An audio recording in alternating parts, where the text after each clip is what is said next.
Bonsoir, bonjour. Ah, tiens, j'ai failli skipper le jour 2 de mon défi de vidéo. Je me dis, Maria, ça commence mal. Pour moi, attends, faut que je regarde. Le défi de mon défi, c'est de le faire. Alors, c'est pas le temps, jour 2, de passer une journée. Bonjour, bienvenue dans cette série de vidéos de double confiné au carré. On est vendredi soir, il est minuit et demi. En Crète, donc officiellement samedi matin. Je me prépare à partir tranquillement, pas vite, de la Crète, avec grande tristesse, mais je pense que je vais me rendre aller dedans, que peu importe le nombre de temps que je reste ici, un mois et demi, 2 mois et demi, ce sera jamais assez. Je pense aussi qu'il y a quelque chose de, tu sais, pour les personnes ambitieuses comme moi, tu sais, quand je vais aller quelque part, j'y vais, tu sais, coûte que coûte. Puis là, de dire, OK, je peux pas rester le temps que je voulais. C'est pas de mon ressort, je ne peux pas. T'sais, on est quand même en pandémie, il y a quand même des choses plus grandes que moi, individuellement, que je dois considérer. C'est pas facile comme exercice de faire OK, c'est beau, je j'accepte. J'accepte de partir. Et ça m'a pris ça fait quoi? C'est la deuxième semaine de confinement. Puis là, la deuxième semaine est comme un peu plus intense en mesure. En fait, je sais pas comment on pourrait être plus confiné que ça, là. Fait que c'est ça. Ma tête dure, c'est quand je dis, on a souvent dit que ma devise ou mon slogan, ce qui est quand je perds mes repères, je sais pas pourquoi je fais quoi, où je m'en vais, ou quelle décision prendre. Ce qui résonne vraiment fort en moi, c'est effrontément libre. Puis je pense que Chantal Galimi, une coach que j'aime beaucoup de tout mon cœur, je vais te taguer Chantal, elle ajoute effrontément libre et sauvage. Fait que c'est vraiment là que je tends. C'est comme mon idéal. Je dis pas que je le suis complètement, mais c'est vraiment mon idéal. Puis là, la Maria effrontément libre et sauvage est comme obligée de dire d'accord. Je vais suivre les consignes. Je vais être tranquille. Fait que c'est pas facile, mais en même temps, c'est un apprentissage. Puis je veux dire, il y a vraiment des choses pires que ça dans ma vie, là. J'ai quand même passé un mois et demi en Crète avec mon petit garçon trop mignon. Vous l'avez vu quelques-unes dans le cours de yoga que j'ai assez faire avec lui aujourd'hui. Bref, ce ne sera pas un journal intime ce soir. Ce soir, ce que je voulais vous parler, c'est sur l'intelligence du corps, l'intelligence corporelle. Puis, qu'est-ce que moi, j'ai découvert à travers ma pratique de yoga, puis à travers les autres, en observant les autres comme prof de yoga, sur l'intelligence du corps. L'intelligence du corps est incroyable. Ça, ça me donne juste envie d'aller étudier plus depuis que j'enseigne le yoga, puis ça a tout le temps été le cas. Tu sais, si je suis arrivée au ski rapidement, c'est parce que je voulais faire, j'ai fait des études pour devenir mécanicienne de bateau, parce que j'ai tout le temps cherché comment voyager. J'ai adoré mon cours en mécanique marine. Puis j'ai adoré tout connaître cette mécanique-là, travailler avec mes mains. Puis quand j'ai décidé d'arrêter de naviguer, j'ai essayé de trouver comment le faire, la même job, mais au bout du corps. Fait que j'avais pensé ergothérapeute, ostéothérapeute. J'ai inventé une nouvelle profession. OK. Ostéopathe, ergothérapeute, massothérapeute. Puis j'ai vraiment entamé des démarches pour ça, mais ça n'a pas abouti. Je suis revenue à Rimouski faire d'autres choses, là. On pourrait peut-être en reparler dans une autre capsule. Bref, le corps m'a toujours fascinée. Puis j'ai entrepris 10 ans d'études universitaires où est-ce que j'étais tout le temps dans ma tête. Fait qu'il y a un moment donné, là, où est-ce que j'existais juste là, juste ici, puis tout le reste, c'était comme un support pour cette machine-là mon cerveau parce que aux études, que ce soit comme élève ou j'ai été chargée de cours, j'ai été assistante de recherche, j'ai été professionnelle de recherche. Et mon travail, ma raison de vivre était tout là, c'est mon cerveau. Puis on a beaucoup entre ici dans nous des jobs ou des professions, des passions cérébrales. Fait que tout se passe dans la tête. T'sais. Fait que j'avais vraiment l'impression que tout ça, je sais pas si c'est quoi, un dixième. Donc, le 9 dixième de mon corps, il servait juste à tenir le 1 dixième. Puis une chance que j'avais le yoga dans ma vie, puis l'entraînement, parce que, surtout le yoga, parce que j'ai comme pu développer, me reconnecter avec mon corps, me rendre compte que ça ici, là, c'est pas juste un accessoire au cerveau, puis à la parole, puis à la vue. C'est quelque chose en soi, tu sais. Puis à travers les différentes poses de yoga, peut-être qu'on aura la chance, j'aurai la chance de vous en parler, à travers les différentes... je viens d'avoir un flash, j'aurais dû mettre ça sur Facebook Live, mais bon, c'est pas prochaine fois. À travers le yoga, les différentes poses, j'en parle pas beaucoup dans mes cours, mais parce que c'est pas ma spécialisation encore, on sait jamais. Mais chaque pose a comme un effet, c'est vraiment sur les organes, sur les muscles, sur les émotions qui peuvent s'emmagasiner dans les différentes parties du corps. Fait que tranquillement, pas vite, j'ai commencé à le voir, à le ressentir moi-même. Tu sais, des pauses qui généraient, peut-être ça vous est déjà arrivé. Je fais une pause, ça me donne envie de rire, ça me donne envie de crier, ça me donne envie de pleurer, ça me donne envie de...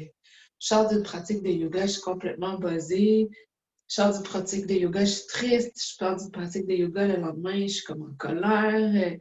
Pour les femmes ici, avec le système reproducteur, le système, tout l'utérus, puis l'appareil génital, puis tout ça, il y a beaucoup de choses d'histoire de vie qui se passent là, tu sais, que ce soit avec les règles, la maternité ou l'absence de maternité, les relations sexuelles voulues et non voulues, tu sais, il y a comme beaucoup de choses qui se passent là. Puis j'ai remarqué que quand je fais des pratiques de yoga, parce qu'on travaille beaucoup au niveau des hanches, il y a plein de choses qui arrivent. Tu sais, le lendemain, des fois, les élèves viennent me voir, puis tout d'un coup, ils sentaient de la colère remonter, puis ils ne savaient pas pourquoi. Puis maintenant, je le dis. Parce que le corps emmagasine les chocs, emmagasine les traumas. Puis ça peut être des tout petits traumas, là, genre juste quelque chose qui fait. Mais tu sais, quand j'en fais, on fige, mais ça, si on le relâche pas, puis il y a des animaux, ils secouent, là, tu sais, vraiment, là, on les voit échec pour relâcher. Mais si on le relâche pas, ça reste pris comme une suce partout. Ou quelque chose qui se cristallise, des cristaux dans une articulation. Puis, c'est ça l'intelligence corporelle, l'intelligence du corps, c'est ça qui me fascine beaucoup avec les yoga, puis c'est ça que j'aime enseigner ou permettre aux gens d'expérimenter d'eux-mêmes. Si ça monte, puis poser des questions, puis si ça monte pas, ça monte pas. T'sais. C'est cette intelligence-là du corps qui est capable d'absorber les coups, d'absorber les émotions, que ce soit positif ou négatif. Là. On n'est pas dans un jugement de valeur, puis il faut se rappeler que ce qui est positif pour quelqu'un n'est peut-être pas pour quelqu'un d'autre. Ce qui est négatif pour quelqu'un n'est pas non plus. Ça, c'est un jugement. Il y a des choses extrêmes, là, mais en général, c'est ça. Le corps va absorber les chocs, va absorber les émotions, va vivre la vie qu'on vit. C'est pas juste ici qu'on vit notre vie. Fait que ça fait en sorte que le yoga, il y a 2 temps. Je ne vais pas dire de chiffres parce que je ne sais pas trop jusqu'où les idées vont apparaître. Là. C'est pas mal spontané, mon affaire, mais ce que je vois, c'est l'intelligence du corps, cette capacité du corps-là que quand on travaille dans la bienveillance, dans la douceur, puis dans la discipline, tu sais, d'une pratique, c'est rare, mais c'est pas juste en le faisant une fois. C'est comme s'il y a des émotions qui étaient logées quelque part, ou des traumas, ou des histoires. J'ai pas d'explication scientifique, il y en a, là, mais je les connais pas. Mettons, ils sont logés dans un muscle, puis là, on fait du yoga, il apparaissent. Souvent, un muscle qui est super chargé, c'est le psoas. Le psoas, là, c'est comme une gaine là, qui va de la cuisse jusqu'en avant. C'est souvent le gros muscle un des grands muscles qu'on a profond qui va de la jambe au diaphragme, si je ne me trompe pas. Peut-être que je me trompe carrément là, mais en tout cas, j'allais dire regarder mon livre avant, mais je ne savais pas que j'allais parler du psoas. Bref, lui, c'est le muscle qui va se contracter quand il faut partir à courir. Fait que quand mettons, quand notre cerveau, comment je pourrais dire, il capte un danger, tu sais, dans notre système de fonctionnement de base, parce qu'il y a un danger, fait que soit tu fiches, soit tu t'enfuis, soit tu combats. Mais si tu t'enfuis, tu prends la fuite, mais il faut que tu partes à courir, puis vite, puis tout de suite. Fait il y a beaucoup d'événements dangereux où est-ce que le corps aurait eu envie de fuir, que c'est le psoas qui fait, parce qu'il est prêt à partir. Comme ça, mais mettons, là, notre système nerveux il a été activé par quelque chose qui s'est passé sur Internet ou à la télévision, parce que notre cerveau ne fait pas la différence entre quelque chose qu'on voit et quelque chose qu'on vit. C'est la même chose pour nous. Fait que là, le muscle qui se contracte, qui est prêt à partir à courir, mais on ne part pas à courir. Fait qu'il reste prêt avec cette énergie-là. À un moment donné, il va se débiliter. À un moment donné, on mange un bol de crème glacée dans ce problème. Est-ce qu'on peut pas passer à autre chose? Hein? Mais ça, on accumule beaucoup de tension dans ce muscle-là, pour l'exemple. Mais j'ai déjà vu des pratiques de yoga où on travaille beaucoup le psoas, qu'on finit par le libérer. Puis, tu sais, 5, 10, 15 ans plus tard. Puis la personne ne sait pas c'est quoi l'événement traumatisant qui a eu lieu, qui est resté figé dans son corps. Elle ne sait pas. Il n'y a rien contre ça, mais sur le tapis de yoga, ça s'est libéré. Il y a peut-être eu, j'ai déjà vu des gens qui ont des bouffées de larmes, des bouffées de rire, des bouffées de chaleur, des bouffées de colère. On dit que tant que tu n'as pas pleuré sur ton tapis de yoga, tu n'as jamais vraiment fait de yoga. Puis après ça, c'était parti. Fait que ça, c'est de un, cette capacité-là du corps-là de s'activer pour pouvoir passer à l'action. Puis là, on ne passe pas à l'action pour mille raisons, mais cette capacité-là aussi de travailler dans le corps pour relâcher. Ça en est une. Le deuxième, c'est qu'avec le yoga, on arrive à rentrer dans son corps. Tu sais, comme je disais dans la première capsule, on rentre à l'intérieur. Puis là, on va voir, on apprend à connaître les différentes parties de notre corps.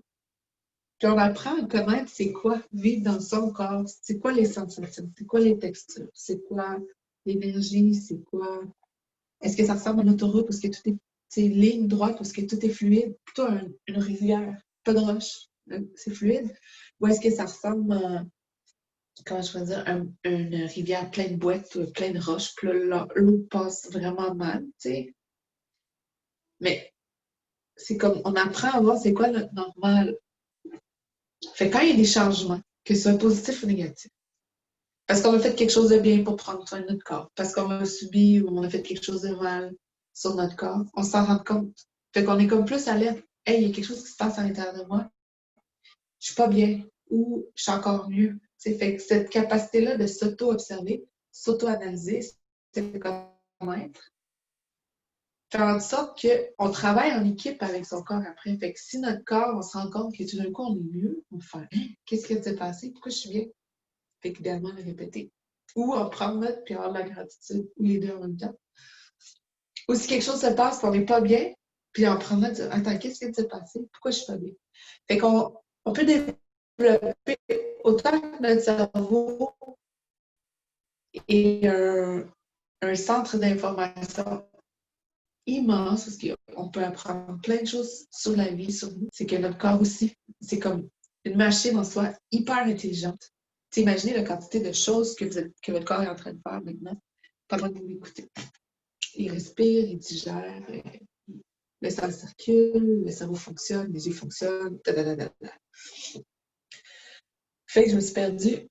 Ouais, c'est ça. Fait que là, on apprend à connaître cette machine-là et à travailler en équipe avec. Donc, surtout dans une société comme la nôtre, où on donne beaucoup de valeur à ce qu'on pense, beaucoup de valeur aussi à ce que les autres pensent. Mais là, il y a comme un nouvel acteur, un nouveau joueur qui rentre dans l'équation. C'est ce que notre corps il nous dit. Ce qu'il capte, ce qu'il ressent, ce qu'on ressent. Puis on peut l'utiliser après. On peut utiliser ce qu'on ressent pour avoir une opinion sur ce qui se passe autour de nous. Pour valider certaines choses aussi. Ça arrive souvent qu'on est comme en conflit intérieur. Tu sais, je pense quelque chose parce que je devrais faire quelque chose, mais j'aimerais faire quelque chose où ma vérité me dit que je devrais plutôt aller là. Fait qu'on est souvent en conflit entre ce que je devrais faire selon les autres, ce que je devrais faire selon moi, ce que j'aimerais faire. Fait que là, tu sais, le corps est là pour nous donner comme une référence de plus ou un ancrage de plus. Puis si on apprend à le connaître, si on apprend à converser avec notre corps, genre, corps, qu'est-ce que tu en penses? Puis on donne de la valeur, on donne de la crédibilité à ce que le corps ressent, puisque les vérités que le corps nous dit, puis tu sais, il va pas nous dire avec des mots, là, mais on va le sentir vraiment. T'sais. Si on est crispé comme ça, c'est quoi la vérité que le corps nous dit? Il n'est pas bien. Mais on fait quoi avec cette vérité-là? T'sais? Si on voit qu'on est full relax, full détendu, gros sourire, on n'a aucune idée pourquoi on sourit jusqu'ici, on a d'autres informations. Fait que c'est d'apprendre que ce corps-là est capable de communiquer des choses, parce que pour plein de personnes, c'est peut-être hyper évident, mais pour moi, ça l'était pas. Pas tant, peut-être pas conscient. Puis, de travailler en équipe avec pour prendre des décisions au courant de la journée, puis s'accorder le droit, puis la valeur de dire « Attends, stop, ça me tente pas, stop, ça me tente. » Genre, regarde. Puis au lieu de regarder là aussi, je peux regarder là, je peux regarder mon cœur, je peux regarder mon corps. J'ai pris ça d'une mentor qui est sur Internet, Karine Champagne, peut-être que vous la connaissez. Des fois, elle dit poser des questions à votre corps. Genre, fait que je le fais. Des fois, je dis bon, mon corps, qu'est-ce que tu as besoin aujourd'hui pour te sentir bien? Qu'est-ce que je pourrais faire aujourd'hui pour t'aider à avoir de l'énergie? Ou mon corps, comment est-ce que tu as envie de participer à bâtir mon entreprise de yoga en ligne? Et ça devient vraiment intéressant parce que quand je ne dois pas être la seule, quand il est comme j'entends plein de voix, les miennes, celles des autres, les de vrais, ce que j'ai appris. Des fois, je parle à qui sont là-dedans. C'est du sens pour vrai dans ma vie, à moi, dans le contexte maintenant. Ou d'être en cohérence avec soi-même. Puis quand on ne peut pas l'être, mais au moins on le sait. Fait qu'on sait pourquoi on se sent comme tiraillé, on sait pourquoi on est en conflit intérieur, mais quand on sait qu'il y a un inconfort puis on l'assume, c'est déjà mieux que d'être dans un inconfort sans savoir pourquoi, tiraillé, aucune idée pourquoi. Il y a comme une paix qui s'installe.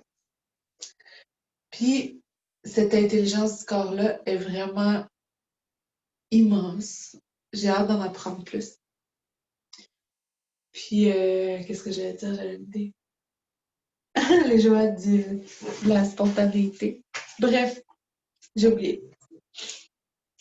Bref, c'est ça. Avec le yoga, avec des pauses, avec la respiration, avec l'attention. Porter attention à ce que je ressens maintenant quand je le fais. Puis c'est une des raisons pour laquelle, dans mes cours, j'essaie de tout le temps être vigilante de le dire et le redire. La première personne que vous allez écouter pour savoir si vous faites la pause ou non, ou de quelle version vous la faites, c'est vous. C'est votre prof intérieur. C'est votre corps. Je le fais pour vous garder en sécurité, pour ne pas vous amener à des endroits qui vont vous blesser, mais je le fais surtout pour développer, surtout et aussi, là, développer une relation avec votre corps, justement votre prof intérieur. Ce dialogue-là, de dire « Ah, ici, ça fait un petit peu mal. » Puis le réflexe après de dire « OK, ça fait mal, j'arrête. » Ou de vous réaliser, est-ce que moi, quand ça fait mal, mettons, je fais comme ça, mais pas ça fait mal, est-ce que je vais être comme « Non, j'y vais, no pain, no gain. » J'étais comme ça, va. Plus ça faisait mal, plus j'avais l'impression de travailler. Ou est-ce que je fais comme non, non, c'est correct, t'as pas besoin d'un mouvement aujourd'hui, je vais baisser le poids, j'ai rien à prouver à personne. Fait que ça aussi, c'est comme cette discussion, ce dialogue-là, pour des choses de simples, comme une épaule. Après, ce qui est vraiment intéressant, c'est que ça se transpose dans le courant de la vie. Genre, il y a quelqu'un qui me dit quelque chose, ça m'est sûrement déjà arrivé, il arrive avec son énergie, boum! Puis là, je fais. Fait que, à force d'avoir pratiqué sur mes tapis yoga, dans le feu de l'action, là, parce que c'est souvent là que c'est difficile. Tu sais, une fois que la personne est partie, là, j'aurais dû dire, j'aurais dit. Et là, en pratiquant avec le yoga, dans le feu de l'action, tu fais hey, attends, mon corps est crispé, je suis pas bien, qu'est-ce que je fais? Et ça peut t'aider la réaction, ça peut faire comme wow, attends, là, tu rentres dans mes limites. Ça marche pas.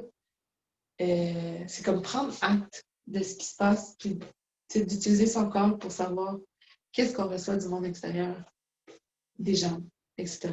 Fait que dans mon exemple, mais peut-être que parce que j'ai fait du yoga, je vais être capable de dire à la personne wow, c'est envahissant en ce moment, fais juste reculer un petit peu, on va se parler autrement.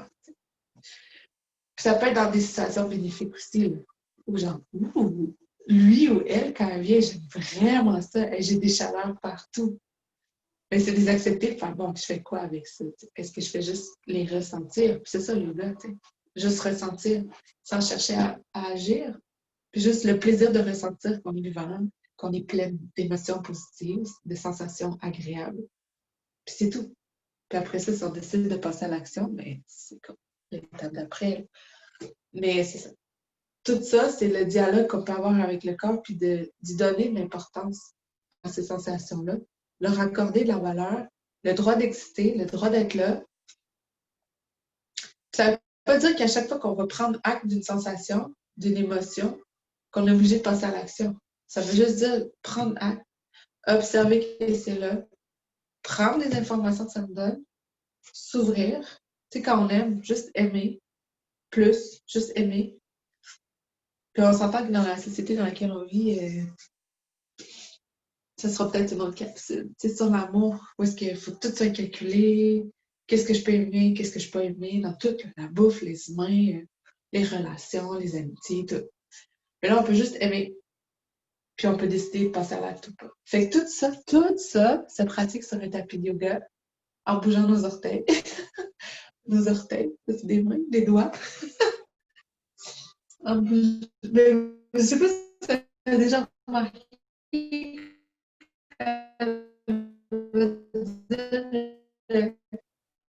quand le prof vous dit écartez vos orteils maintenant, écartez vos orteils. Fait que c'est ça. J'ai fait moi aussi. Bref, cette intelligence du corps-là, c'est vraiment quelque chose à cultiver, selon moi. Puis c'est une des choses qui me rend heureuse de faire le yoga, c'est d'aller là avec les personnes qui viennent dans mes classes. Les amener à prendre pouvoir sur leur corps, puis à réclamer ce pouvoir-là, cette capacité-là, puis la développer, s'ils veulent bien. Puis des fois, ça se fait, comment je veux dire, à un moment donné, on se rend compte qu'on l'a, parce qu'on l'a pratiqué sans savoir. Puis on se rend juste compte que on est plus à l'écoute de ce qui se passe. On a plus d'informations. Puis on travaille en équipe. C'est dommage drôle, ça. En équipe avec son corps. Fait que bref, avant de trop dire là, je pense que je divague, là, je pense que c'est tout. Puis la prochaine fois, je le ferai sur Facebook Live, parce qu'en plus, ça me permet de voir ça fait combien de temps que je parle. J'ai déjà été chargée de cours, hein, fait que parler 3 heures, donner un cours de 3 heures, j'ai aucun problème avec ça. Fait que, bref, si vous avez des questions, si vous avez des sujets que vous aimeriez que j'aborde, si vous avez des questions sur ma pratique comme prof, si vous avez des questions sur moi personnelle, si vous avez des questions sur moi, si vous avez des questions sur le yoga, n'importe quoi, ça va me faire plaisir d'y répondre. Fait que écrivez-le en commentaire, écrivez-moi en privé, puis si je ne sais pas la réponse, je vais réfléchir, puis j'ai le temps au début décembre pour trouver les réponses. Fait que sur ce, je vous souhaite une belle journée, puis un beau milieu de mois. À très bientôt. Salut!